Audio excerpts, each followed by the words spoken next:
लक्ष्मी, वो कौन से दो स्थान हैं जहां तू जाना पसंद नहीं करती? लक्ष्मी, वो कौन से दो स्थान हैं जो व्यक्ति धारण करता है तो उस व्यक्ति के पास में से 2 साल में, 4 साल में, 6 साल में, 8 साल में तो रुष्ट होकर चली जाती है? वो स्थान कौन से है? तो 2 स्थान माता लक्ष्मी ने बताए हैं। पहला, फूटे हुए बर्तन में भोजन करना। कौन से बर्तन में? जम के बोलिए जरा। जो टूटा बर्तन होता है, खंडित बर्तन होता है, फूटा हुआ बर्तन होता है, कहीं गिलास की किनोर टूट गई है, कहीं कटोरी की किनोर टूट गई है, कहीं थाली की किनोर टूट गई है, और तुम कहीं प्लेट की किनोर टूट गई है और तुम उसमें भोजन कर रहे हो, तो टूटे हुए बर्तन में भोजन करने वाले के पास में लक्ष्मी छिन्न हो जाती है, उसका भाग्य भी फूटे हुए बर्तन की तरह हो जाता है। ये लक्ष्मी का। और दूसरा, फटे हुए वस्त्र धारण करने वाले का भाग्य भी फटे हुए वस्त्र की तरह, जैसे फटा हुआ कपड़े का रेसा रेसा निकलता है, उसी तरह फटे हुए वस्त्र धारण करने वाले की भी जिंदगी में परिश्रम का रेशा निकलता रहता है, पर उसको सुख का भान नहीं होता। आज के जमाने में ये फटे हुए कपड़ों का फैशन आ गया, ये बड़ा दुख की घड़ी है।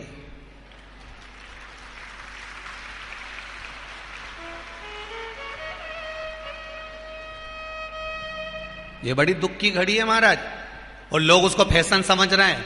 पहले तो कम फटा होता था, पर आज के जमाने में तो इतना इतना फट गया,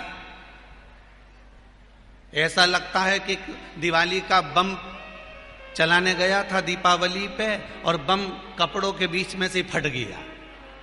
इसलिए वो कपड़े कब पहनेंगे तो ने अब पहन लिया। शास्त्र कह रहा है, लक्ष्मी कह रही है माता पार्वती को कि 2 जगह पर अगर ये 2 क्रम जिस जीव के होते हैं उसके पास में से लक्ष्मी 5 साल में, हम कई बार कहते हैं इन बच्चों को नहीं मालूम, इन नवयुवक लड़कों को नहीं मालूम, इन नवयुवक बेटियों को नहीं मालूम कि फटे हुए कपड़े पहनने का फल क्या है।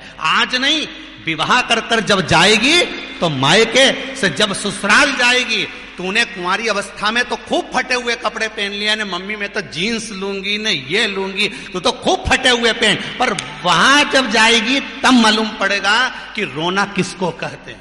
आज तो पहन लो, वो उसी में की बात है। कल वाली बात याद कर लो, अभी खाओगे तो कुछ दिन के बाद ब्लड बनेगा, और ब्लड बनेगा तब जाके ये शरीर में दौड़ेगा। आज की आज तुमने रोटी खाई तो क्या आज की आज ब्लड बन गया? जम के तो बोलो रे खरगोन वालों, नहीं बनाना। आज खाया है तो ब्लड 8 दिन में, 4 दिन में, 6 दिन में, 2 दिन में, 5 दिन में, 3 दिन में बनेगा। आज की आज ब्लड नहीं बनेगा।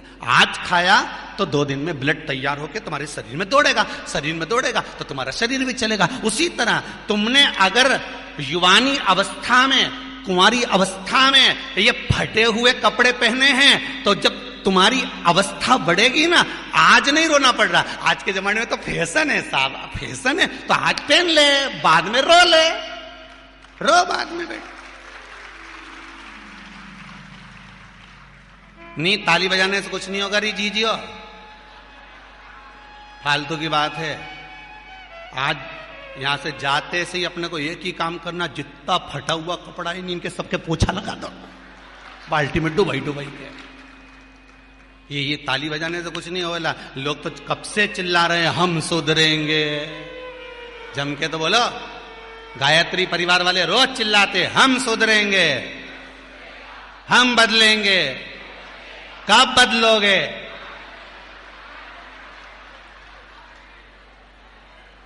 जबरदस्ती का चिल्लाता फिरो हम बदलेंगे, हम बदलेंगे। काहे के बदले? तुमसे ज्यादा तो मेहंदी बदल गई, यहां थी।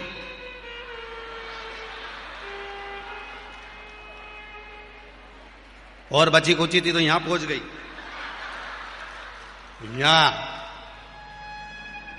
और पूर्णा कथा करने गए हड़पसर में, तो वहां पूछ लिया हमने हड़पसर में जाकर, तो हमने पूछा तनु इधर है बेटा, अब जजमान के घर की छोरी। हमने कहा बेटा ये तूने क्या करा? अरे गुरुजी वो टेटू है नहीं, टेटू बनवाया है। हमने कहा कितने का बनवाया? अरे गुरुजी 700 रुपए का। हमने कहा तुम मुंबई पुणे वाले फालतू का खर्चा करते हो, 700 रुपए का कहीं गाय को चारा देते तो बेचारी 2-4 दिन तक खाती। अब 700 रुपए का तूने टैटू बनवाया। अरे गुरुजी फैशन चल रहा है। तब हमने कहा बनवाने की जरूरत क्या थी, खुद बना लेती, फ्री में बन जाता। तो क्या गुरुजी अपना हाथ नहीं पहुंचे? नहीं। हमने कहा कैसे नहीं पहुंचे? पहले दीवार पे बना, उन्हें चिपक जा। कैसे नहीं पहुंचे?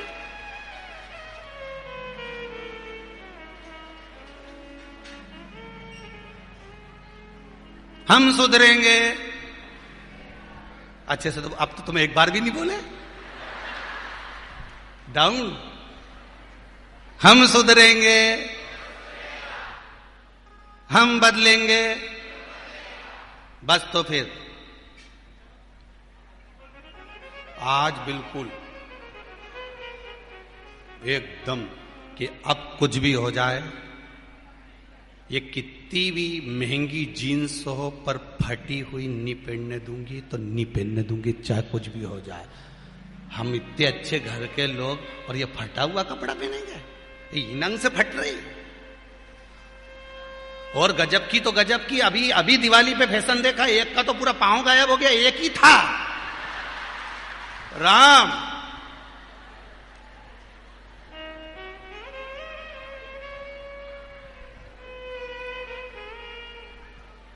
ए सुधर जाओ रे, जितने सुन रहे हो, नहीं तो सिधर जाओ रे।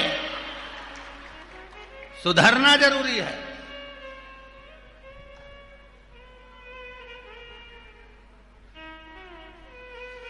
फटे हुए वस्त्र विधारण नहीं कर। घर की बेटियां, घर के लोग ऐसे कपड़े पहने, ये श्रेष्ठता नहीं है महाराज। थोड़ा सुधार। कहा शरीर को भोगना था, फिर मनुष्य क्यों ये जीव आत्मा क्यों भोग? क्योंकि जीवात्मा मरती नहीं। इसको जब भुगताया जाता है तो ये भोगती रहती है, तड़पती है, चिल्लाती है, अब नहीं करूंगी गलती, क्षमा कर दो मुझको।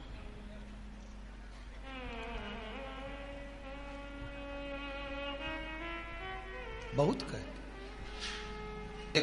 जो 18 प्रश्न थे उसमें एक प्रश्न है बहुत अच्छा। कल के 18 प्रश्न जो थे,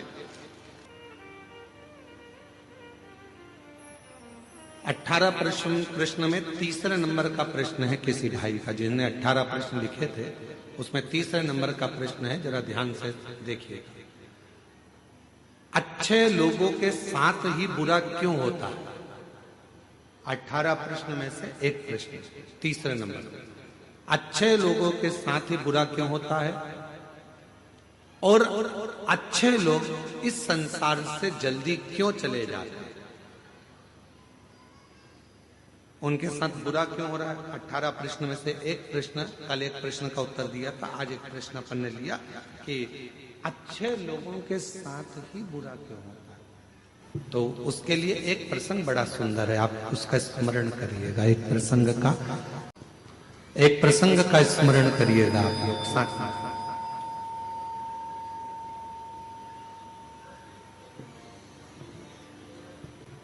एक बार भगवान नारायण और देवऋषि नारद दोनों भ्रमण करने के लिए चले। दोनों घूमने के लिए पृथ्वी पर आ गए और भ्रमण कर रहे थे मृत्युलोक में। घूमते घूमते घूमते घूमते एक सेठ जी के दरवाजे पर, और सेठ जी के दरवाजे पर दोनों ने ब्राह्मण का रूप रखा, और ब्राह्मण का रूप रखकर देवऋषि नारद जी ने भगवान विष्णु जी से कहा कि मुझे बहुत तेज प्यास लग रही है, प्रभु चलो, बहुत पानी पीने का मन कर रहा है, चलो कहीं चलते हैं। भगवान नारायण ने कहा कि सामने एक सेठ जी का घर है, चलो अपन वहां चलते हैं। चलिए वहां पहुंच चलते, और सेठ जी के घर पर चले गए और सेठ जी के दरवाजे पर जाकर उन्होंने आवाज लगाई, भैया कोई है क्या? भगवान विष्णु और देवऋषि नारद दोनों ने आवाज लगाई, भैया कोई है क्या, भैया कोई है क्या? दरवाजा सेठ जी ने खोला और खोलने के बाद पूछा, तुम कौन हो? तो देवऋषि नारद और भगवान नारायण दोनों कह दिए भैया हम तो पथिक हैं, यहाँ भ्रमण करते करते यहाँ आए हैं, भ्रमण करते करते यहाँ पहुंचे हैं और भ्रमण करते करते हम लोग यहाँ पहुंच गए, हमको बहुत तेज प्यास लगा, क्या आप पानी पिला सकते हो? रहने दे बस, अब छोड़ दो, क्या आप हमें पानी पिला सकते हो? और इतने में सेठ जी बाहर आए, दरवाजा खोलकर कहा, नौकर समझ रखा है क्या? तुम्हारे पिताजी छोड़कर गए हैं क्या यहां पर किसी को पानी पिलाने के लिए? चलो निकलो यहां से। पानी पीने आए और सेठ जी ने धक्का मार दिया और दोनों को बाहर निकाल दिया। देव ऋषि नारद ने भगवान विष्णु से कहा, इसको धन का अहंकार बहुत ज्यादा, श्राप दे दो इसको कि पूरा बर्बाद हो जाए। इतने में भगवान विष्णु ने पलट कर दोनों हाथ ऊंचे कर कर कह दिया, भगवान करे तेरे घर में और लक्ष्मी बढ़ जाए, तेरे घर में और संपदा बढ़ जाए, तेरे घर में और धन बढ़ जाए। देव ऋषि नारद को तो गुस्सा आ गया। नारद जी ने कहा, प्रभु कैसी बात करते हो, तुम्हें तो इसको श्राप देना चाहिए कि बर्बाद हो जाए, और तुमने उसको आशीर्वाद दे दिया कि उसके घर में और धन आ जाए। कितना बेकार व्यक्ति, उसको और तुम वर देकर जा रहे हो। और आगे चले, नारद जी से भगवान ने कहा चल और आगे चलते। और आगे गए तो एक बूढ़ी माँ का झोपड़ा था, और बूढ़ी माँ के झोपड़ा, छोटा सा झोपड़ा था। दरवाजा बजाया, माँ प्यास लग गई, माँ पानी पी। माँ बहुत तेज प्यास लग रही है, पानी पीना। बूढ़ी माँ ने दरवाजा खोला, आसन बिछाया, बिठाया, अंदर से पानी लाकर पिलाया, फिर गई गिलास में गरम गरम दूध लाकर दोनों को दे दिया और कहा, लो बाबा दोनों दूध पियो फिर जाओ। और दोनों दूध पीकर जाने लगे। देव ऋषि नारद जी ने कहा, देखो कितनी अच्छी माँ है, पानी भी पिलाया, आसन भी दिया, दूध भी पिलाया, प्रभु इसको वर दे दो। भगवान विष्णु ने उसकी ओर देखा और उस बूढ़ी माँ को देखकर भगवान नारायण ने हाथ उठाकर कहा, जा तेरी जो गाय है वो मर जाए।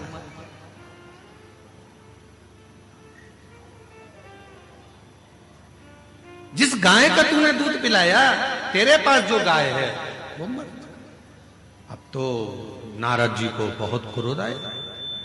नारद जी ने कहा, वो सेठ जी ने धक्का मारकर निकाला, उससे कहा कि तेरा धन बढ़ जाए। और वो बिचारी ने पानी पिलाया, दूध पिलाया, आसन लगाया, और तुम उससे कह रहे हो कि जिस गाय का दूध तुमने दूध पिया वो गाय ही मर जाए। भगवान नारायण नारद जी ने कहा कि मुझे तुम्हारा निर्णय अच्छा नहीं लगा, ये निर्णय मुझे स्वीकार नहीं है, मैं इस निर्णय से खुश नहीं हूं। तुमने ऐसा वर क्यों दे दिया और तुमने ऐसा श्राप क्यों दे दिया? उसने गलत क्या करा? वो तो अच्छी थी, व्यवहारिक थी, दूध भी पिलाया, पानी भी पिलाया, आसन भी लगाया, उसके बाद भी तुमने उसका बुरा कर दिया। तीसरे नंबर का प्रश्न है, किसी ने करा 18 प्रश्न में से तीसरा प्रश्न है कि अच्छा करने वाले के साथ बुरा क्यों होता है? उसका उत्तर इस कथा में है, इस कथा के संवाद में है। भगवान देव ऋषि नारद ने भगवान विष्णु से कहा, तुमने ठीक नहीं करा, तुमने उसको, उसकी गाय बिचारी उसी के सहारा था और तुमने उसको मरने का कह दिया। मरने? हाँ, क्यों? भगवान कहने लगे, सुनो देव ऋषि नारद, मैंने सेठ जी के यहां लक्ष्मी बढ़ने का वर इसलिए दिया क्योंकि सेठ धन के अहंकार में तुम्हें और मुझे धक्के मारकर निकाल दिया। सेठ के यहां लक्ष्मी बढ़ेगी और वो लक्ष्मी के लोभ में इतना पड़ा रहेगा, इतना पड़ा रहेगा उस माया के लोभ में कि मरने के बाद वो सांप बन जाएगा और उसी धन के आगे पीछे घूमता रहेगा सांप बनकर। और मैंने वो बूढ़ी माँ जो मेरा भजन करती है, पथिकों की सेवा करती है, उसको, उसके घर की गाय को मरने का इसलिए कहा क्योंकि नारद, वो बूढ़ी माँ कुछ दिन में मरने वाली है, उसकी उम्र पूरी हो गई। वो मरने वाली है, पर उसके घर में कोई नहीं है। वो दिन रात अपनी बुद्धि में उलझी रहती है कि मेरी गाय का क्या होगा, मेरी गाय का क्या होगा, मेरी गोमाता का क्या होगा, मैं मर जाऊंगी तो मेरी गाय कौन रखेगा, मेरी गाय को कौन पालेगा, इसको चारा कौन देगा, इसको पानी कौन देगा। इसलिए मैंने एक काम कर दिया कि उसको कह दिया कि तेरी गाय मर जाए। अर्थात इस बूढ़ी माँ ने हमें जल पिलाया, इस बूढ़ी माँ ने हमें दूध पिलाया, इस बूढ़ी माँ ने हमें आसन दिया, तो फर्ज मेरा है कि ये जब मरे तो इसकी बुद्धि में गाय ना रह जाए, नहीं तो मरने के समय पर जो याद रहता है उसी की योनि मिल जाती है, फिर वो उसमें भटकेगी, फिर 84 के चक्कर में पड़ेगी। और अगर वो गाय चली गई और उसकी बुद्धि में वो गाय नहीं रही और जब वो प्राण त्यागेगी तो वो मुझ में समा जाएगी, बैकुंठ आ जाएगी, फिर वो भटकेगी नहीं, फिर वो इधर उधर नहीं जाएगी। अभी हमको लग रहा है कि भगवान ने हमारे साथ बुरा करा। लोग कहते हैं अच्छे लोगों के साथ बुरा क्यों होता है, पर याद रखना अच्छे के साथ बुरा इसलिए होता है कि भगवान उसको पकड़कर अपनी मंजिल तक ले जाना चाहता है। बुरा इसलिए हो रहा है कि भगवान उसको संभालना चाहता है। बुरा इसलिए हो रहा है क्योंकि वो उसको हाथ पकड़कर उसकी मंजिल तक पहुंचाना चाहता है। आप उसको समझते नहीं, बस अपनी बुद्धि से लगे और कह दिया बेचारा कितना अच्छा था, मंदिर जाता था, एक लोटा जल चढ़ाता था। कई लोग कहते अरे गुरुजी हम मंदिर गए, हमने भगवान को जल चढ़ाया, भगवान की सेवा करी, भगवान का स्मरण करा, उसके बाद मेरा एक्सीडेंट हुआ, मेरा हाथ टूट गया। अच्छा हुआ कि तूने जल चढ़ाया और हाथ टूटा, नहीं तो उस समय पर तो तेरे प्राण जाने का समय था। पर बड़े तलवार की नोक को भगवान ने सुई की नोक पर निकाल दिया और तेरे हाथ को तोड़कर उस समय की काल घटना को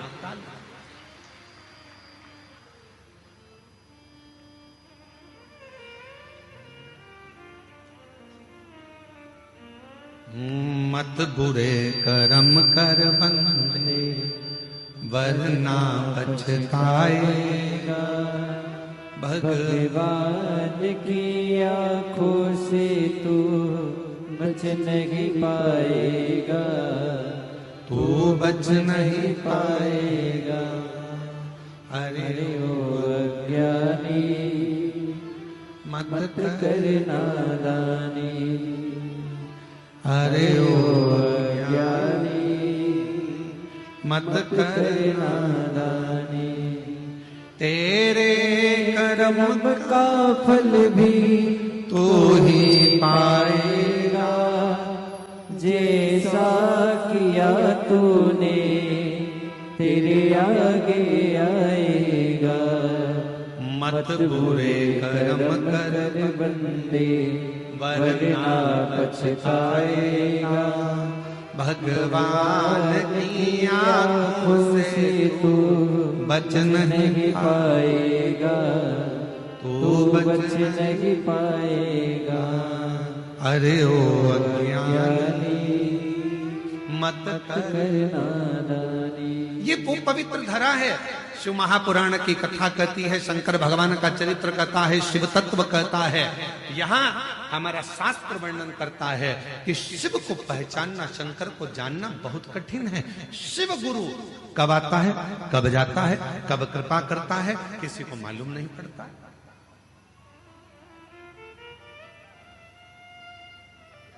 पूरे बस्तर वासियों को प्रसन्न होना चाहिए कि आपके नजदीक में इंद्रावती नदी है, वो नदी जहां पर भगवान देवाधिदेव महादेव स्वयं शिव गुरु बनकर इंद्र की धर्म पत्नी को, उसके पति को मार्ग प्रशस्त करते हैं, उसका पथ दिखाते हैं। इसलिए शायद इंद्रावती नदी का भी जो पत्थर है वो जल की धार से घिस घिस कर शिवलिंग की आकृति का हो जाता है। इससे प्रसन्नता हो। किसी भी अष्टमी तिथि को 12 महीने में शुक्ल पक्ष कृष्ण पक्ष की अष्टमी तिथि पड़ती है। यदि किसी भी अष्टमी तिथि को अगर किसी ने नियम बनाया 5 अष्टमी का, 8 अष्टमी का, 7 अष्टमी का, एक कनेर का पुष्प शिवजी के शिवलिंग को समर्पित करना, अशोक सुंदरी के स्पर्श करना, और जो जलाधारी होती है, जैसे ये शिवलिंग है, ये जलाधारी है, तो पहले शिवलिंग पर स्पर्श, फिर अशोक सुंदरी का स्पर्श, फिर जलाधारी पर कनेर का पुष्प शिव जी की ओर मुख कर कर, अर्थात जैसे मानो ये कनेर का पुष्प है, तो ऐसा शिवलिंग का स्पर्श करते हुए जलाधारी पर जो समर्पित करता है, भगवान शंकर उसके मन की कामना को पूर्ण जरूर करते हैं। एक कनेर का पुष्प। जैसे लक्ष्मी पूजन में दो चीजों का होना जरूरी होता है, पहले नंबर पर कमल गट्टा या कमल का फूल, और दूसरे नंबर पर है कुंकू और हल्दी। लक्ष्मी पूजन में दो चीजों का होना जरूरी है, कमल गट्टा या कमल का फूल, कुंकू या हल्दी। उसी तरह शिव भक्ति में दो चीजें जरूरी है, एक अटूट विश्वास और दूसरा शिव जी के प्रति पूर्ण समर्पण। बहुत मिलेगा। बड़ा सुंदर महाराज, शमी के 5 पत्ते, बेलपत्री के 5 पत्ते, बेर के 5 पत्ते। क्या क्या चीज है जरा जम के बोलो। शमी के 5 पत्ते, बेर के 5 पत्ते और बेलपत्री के 5 पत्ते। महाराज, श्रावण महीने की दोनों अष्टमियों में से कोई भी अष्टमी, यह भी जरूरी नहीं है कि सोमवार की ही अष्टमी थी, श्रावण महीने की दोनों अष्टमियों में से कोई भी अष्टमी को बेर के पत्ते पर लाल चंदन, बेलपत्री के पत्ते पर पीला चंदन, शमी के पत्र पर केवल कोई चंदन लगाने की जरूरत नहीं, सादा केवल एकदम कुछ भी उसमें लगाकर नहीं, सिंपल। पहले लाल चंदन वाले पत्ते, फिर बेलपत्री के पत्ते, फिर शमी के पत्ते शिवलिंग के ऊपर समर्पित कर कर उसको उठाकर वापस लाकर बेलपत्री के पेड़ के नीचे ही 1 लोटा जल समर्पित कर कर पहले पत्ते चढ़ा देंगे, फिर लोटा भर जल समर्पित कर देंगे। उसी चढ़े हुए पत्तों में से 5 बेलपत्र को लेकर अपने घर आ जाए और अवधूतेश्वर महादेव, कौन से महादेव? अवधूतेश्वर महादेव। ये अवधूतेश्वर महादेव कौन से हैं? आपको कथा में कई बार वर्णन करा गया है। शंकर भगवान को क्रोध आया, ब्रह्मा जी ने क्रोध को लिया, समुद्र में डाला। उस रूप को क्रोध का एक रूप था, क्योंकि जो मदिरा पान करने वाले होते हैं, व्यसन करने वाले होते हैं, गलत काम करने वाले होते हैं, इनको सुधार करे जाओ। जितना तुम समझाओगे ये उतना बबूला होंगे। तुम बच्चों से कहोगे गलत लड़के के साथ रह रहा मत रहे, तो और ज्यादा क्रोध करेगा, और चिड़चिड़ करेगा, और अपशब्द कहेगा। तो ये क्रोध को संयमित कर दे। अवधूतेश्वर महादेव, अवधूतेश्वर महादेव का स्मरण कर 5 पत्तों को लेकर आइए। कुछ समय बाद जैसा जैसा समय की अनुकूलता मिले, आप किसी मदिरा का पान करने वाले या किसी व्यक्ति को वो पत्ते दोगे या प्रसाद के रूप में दो तो अच्छी बात है, नहीं तो उस पत्ते का थोड़ा थोड़ा भाग भी प्रतिदिन मात्र 21 दिन तक अगर थोड़ा थोड़ा भाग भी दे दिया जाए तो धीरे धीरे धीरे धीरे मदिरा पान, व्यसन, गलत आदतें छूटना प्रारंभ हो जाती है और वो शंकर की शरणागति ग्रहण करता है। महाराज, शिव अर्चना, ये तो अभी अभी लोगों की थोड़ी सी सोच गलत हो गई। ये दुनिया के लोगों को ये तो मालूम नहीं है भगवान शंकर के लिए। हाँ, शंकर भगवान के पास में भांग रहती है, शंकर भगवान के पास में भांग रखी हुई होती है। शंकर भगवान का भांग का श्रृंगार होता है, क्योंकि उसको बूटी के रूप में, औषधि के रूप में लिया जाए। पर कोई कहे कि शंकर भगवान भांग का नशा करते हैं, तो ये संसार के लोगों को समझा देना कि शिव भांग का नशा, मेरा भोलेनाथ भांग का नशा नहीं, शिव नशा नहीं।